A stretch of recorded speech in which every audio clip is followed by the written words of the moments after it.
ఓం శ్రీ గురుభ్యో నమః. ఓం శ్రీ గురుభ్యో నమః. ఓం శ్రీ కృష్ణాయ పరమాత్మనే నమః. ఓం శ్రీ కృష్ణాయ ఓం శ్రీ కృష్ణాయ ఓం శ్రీ పరమాత్మనే ఓం శ్రీ కృష్ణాయ పరమాత్మనే నమః. శ్రీమద్భగవద్గీత శ్రీమద్భగవద్గీత అథ తృతీయోऽధ్యాయः. అత అత తృతీయోऽధ్యాయः. కర్మయోగः. కర్మయోగः. Now we are practicing chapter 3, verse 34th verse. Okay. Just repeat after me 3 times. Okay. Indriyas, ఇంద్రియస్ indriyasyendriya, ఇంద్రియస్యేంద్రియ indriyasyendriyasyarthe, ఇంద్రియస్యేంద్రియస్యాతే ఇంద్రియస్యేంద్రియాతే Ha sound. Okay. I will tell and you repeat 3 times. Indriyasyendriyasyarthe. ఇంద్రియస్యేంద్రియస్యార్థే ఇంద్రియస్యేంద్రియస్యార్తే ఇంద్రియస్యేంద్రియస్యార్తే Yarthe. యార్థే Indriyasyendriyasyarthe. ఇంద్రియస్యేంద్రియస్యార్థే Ragatveshau. రాగద్వేషౌ Vyavasthitau. వ్యవస్థితౌ Ragatveshau vyavasthitau.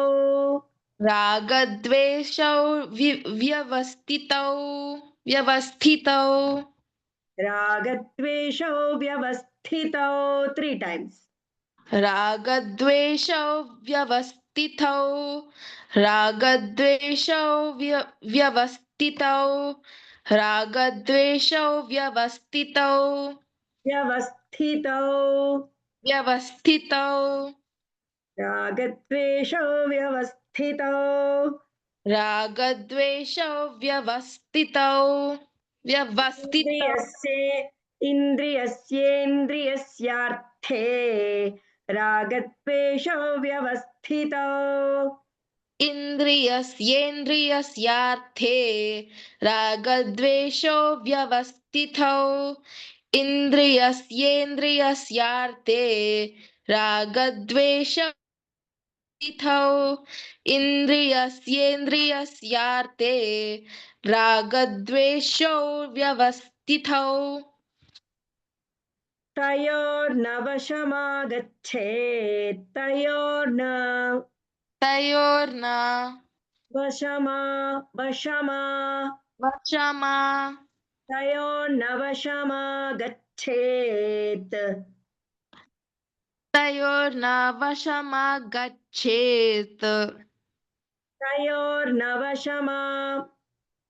తయోర్న వశమాగచ్చేత్ 3 times. Tayorna vashama. See, that is a combined thing. Okay. Tayorna vashama gachet. తయోర్న వశమాగచ్చేత్ తయోర్న వశమాగచ్చేత్ తయోర్న వశమాగచ్చేత్ తయోర్న వశమాగచ్చేత్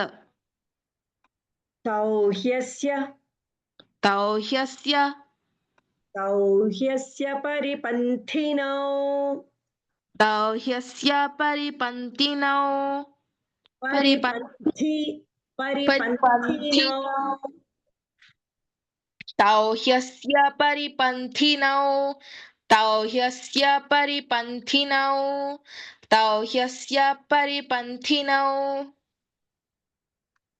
तयोर्नवशमागच्छेत् तयोर्नवशमागच्छेत् तौ ह्यस्य परिपन्थिनौ तौ ह्यस्य परिपन्थिनौ तयोर्नवशमागच्छेत् तौ ह्यस्य परिपन्थिनौ तयोर्नवशमागच्छेत् तौ ह्यस्य परिपन्थिनौ तयोर्नवशमागच्छेत् तौ ह्यस्य परिपन्थिनौ तयोर्नवशमागच्छेत् तौ ह्यस्य परिपन्थिनौ परिपन्थिनौ. परिपन्थिनौ. We will say Yeah. the entire shlokam and just repeat 3 times.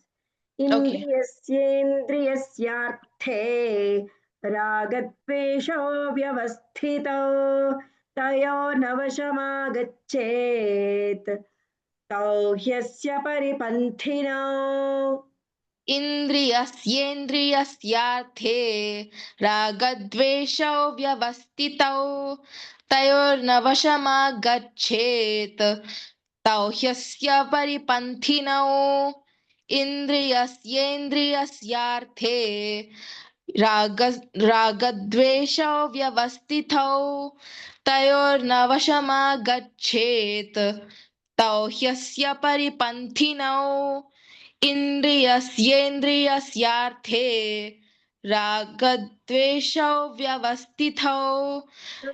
Wait. Here. Y Vyavasthitau is Vyavasthi. Tau is तौ last one is light. right okay व्यवस्थितौ Correct. व्यवस्थितौ okay इन्द्रियस्येन्द्रियस्यार्थे इन्द्रियस्येन्द्रियस्यार्थे रागद्वेषौ व्यवस्थितौ तयोर्नवशमागच्छेत् तौ ह्यस्य परिपन्थिनौ. One more last time we will say. I will Okay. say and you repeat once. That's all. Okay. Very good. इन्द्रियस्येन्द्रियस्यार्थे रागद्वेषो व्यवस्थितौ तयोर्नवशमागच्छेत् तौ ह्यस्य परिपन्थिनौ इन्द्रियस्येन्द्रियस्यार्थे रागद्वेषौ व्यवस्थितौ तयोर्नवशमागच्छेत् तौ ह्यस्य परिपन्थिनौ. Very good. Hari Om Tat Sat. Hari ओम तत्सत्.